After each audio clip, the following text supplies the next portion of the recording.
అది ఏ పనైనా మంచిదే భయ్యా. కలిసిమెలిసి చేయాలె. కొత్త కొత్తలా మనం కొత్త పుంజు లెక్క ఎగిరినామనుకో ఎల్లెలకల పడతాం. అది అందరు చెప్తే నేనేమో అనుకున్నా గానీ, లాస్ట్ మొమెంట్‌ల నాకే దెబ్బకత్తదని అనుకోలే. అండ్ ఈ ముచ్చట మొత్తం ఇనుర్రి భయ్యా, మీకు మస్త్ అంటే మస్త్ అనిపిత్తది. అండ్ హలో అందరికి నమస్తే, వెల్కమ్ బ్యాక్.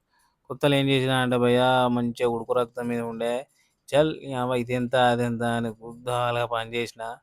కానీ ఏందిరా అంటే ఆఫ్టర్ 5 ఇయర్స్ ఏందిరా అంటే కొంచెం అంతకుముందుకు ఒక్క బాడీ పెయిన్స్ లేకుండే, సర్ది లేకుండే, దగ్గు లేకుండే, దుమ్ము లేకుండే, ఏం లేకుండే.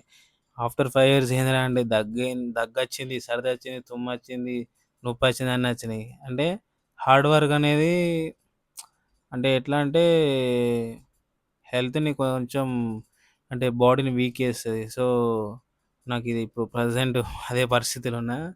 అంటే వీక్ అయిపోయినా. ఒకప్పుడు ఒక గుద్దితే అంటే తంతే రౌతు 16 వక్కలు కావాలంటారు కదా! అట్లుండే. అండ్ ప్రెజెంట్ అయితే ఇప్పుడు 16 వక్కలే కాదు, 10 వక్కలు కూడా అయ్యేటట్లు లేవు తంతే.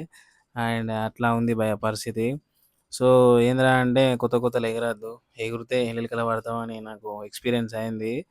అండ్ చూడొచ్చు ఆఫ్టర్ 5 ఇయర్స్ ఏందిరా అంటే తోపయిపోయినాం భయ్యా పని మీద. మనం ఫస్ట్ పని చెప్పేటోళ్ళం. కానీ పని అహా! ఏంటంటే ఫస్ట్ నాకు పని చెప్పేటోళ్ళు. ఆఫ్టర్ 5 ఇయర్స్ నేను అందరికి పని చెప్తున్నా భయ్యా.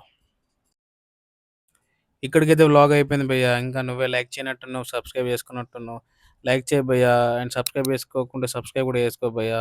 లైక్ చేసుంటే థాంక్స్ భయ్యా. అండ్ మీ ఫ్రెండ్స్‌కి, ఫ్యామిలీ మెంబర్స్‌కి షేర్ చేయి భయ్యా. థాంక్స్. నమస్తే.